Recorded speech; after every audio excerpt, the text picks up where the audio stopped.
আল্লাহ তাআলা দুইজনকে সৃষ্টি করলেন। উদাহরণস্বরূপ একজনের নাম আব্দুল্লাহ, আরেকজনের নাম আব্দুর রহমান। সৃষ্টির পরে আব্দুল্লাহকে বললেন, আব্দুল্লাহ, আমি জানি তুমি পৃথিবীতে 50 বছর হায়াত পাইতা, খুব ভালো কাজ করতে, তুমি দুনিয়াতে অনেক ভালো কাজ করতে, এটা আমি আগেই জানি, আমার অসীম জ্ঞান বলে আমি আগে থেকেই জানি।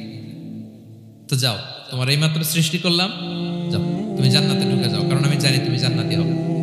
আচ্ছা, আর আব্দুর রহমান, তুমি পৃথিবীতে খুব খারাপ কাজ করতে, এটা আমি জানতাম, তোমারে পাঠাইলে খারাপ কাজ করবা, তুমি সীমা লঙ্ঘন করবা, অন্যায় করবা, অপরাধ করবা, তুমি জাহান্নামী হবা, যাও। যেহেতু আমি জানি পরীক্ষার আর দরকার নেই, তোমারে জাহান্নাম দিয়ে দিলাম, যাও ঢুকে যাও। আব্দুল্লাহ ঠিকই জান্নাতে ঢুকে যাবে, আব্দুর রহমান কি ঢুকবে? ঢুকবে।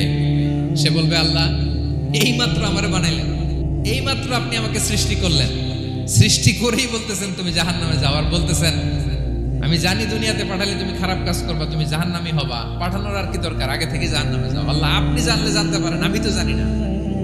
ঠিক কিনা বলেন?